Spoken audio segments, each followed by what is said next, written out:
warahmatullahi wabarakatuh. Perkenalkan, nama saya Friska Ponto dari kelas PGMI 3C, perwakilan dari kelompok 6, yaitu materi tentang aspek-aspek perkembangan peserta didik.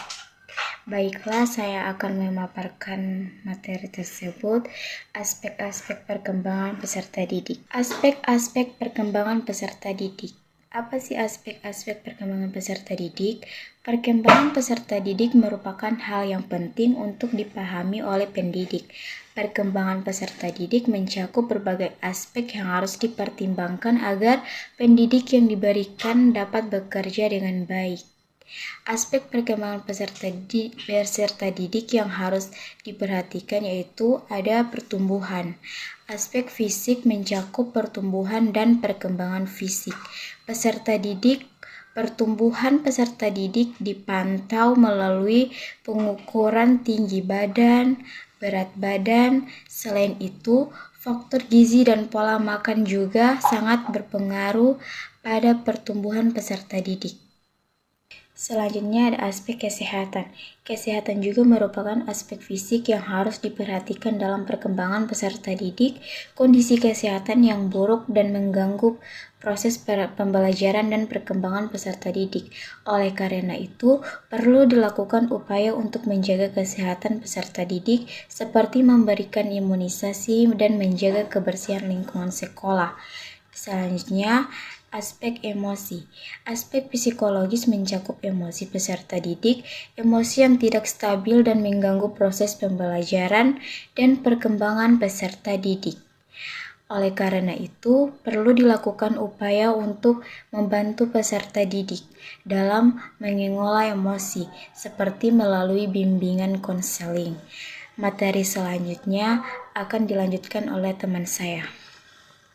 Assalamualaikum, baiklah di sini saya Alfianti Supo. Saya akan melanjutkan materi dari rekan saya yaitu Friska Ponto.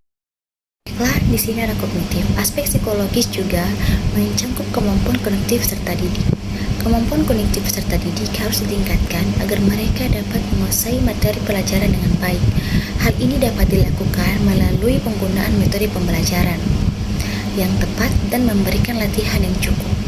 Selanjutnya ada interaksi.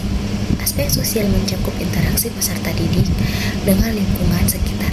Peserta didik perlu diajarkan bagaimana berinteraksi dengan teman sebaya dan juga orang dewasa agar mereka dapat berkembang menjadi individu yang rajin, mandiri, dan berkepribadian bagus. Selanjutnya ada etika. Aspek sosial juga mencakup etika dan moral peserta didik. Peserta didik perlu diajarkan etika dan moral yang baik agar mereka dapat menjadi individu yang bertanggung jawab dan menghargai orang lain.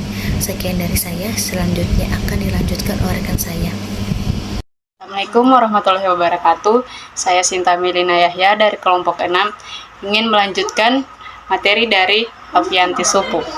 Jadi faktor-faktor yang mempengaruhi penguasaan tugas-tugas perkembangan. Tugas-tugas perkembangan pada fase perkembangan tertentu hendaknya dikuasai oleh setiap individu. Sebab tugas-tugas perkembangan pada suatu sisi merupakan harapan atau tekanan sosial. Namun demikian, tidak setiap individu berhasil dalam menguasai tugas-tugas perkembangannya. Ada beberapa faktor yang mempengaruhi hal ini, yaitu faktor internal, normal tidaknya pertumbuhan dengan perkembangan kesehatan, motivasi untuk perkembangan dan kelancaran dalam menguasai tugas-tugas perkembangan sebelumnya. B. Faktor eksternal, pola asuh orang tua, lingkungan sekolah, lingkungan pergaulan. Baik, itulah tadi materi dari kelompok kami. Assalamualaikum warahmatullahi wabarakatuh.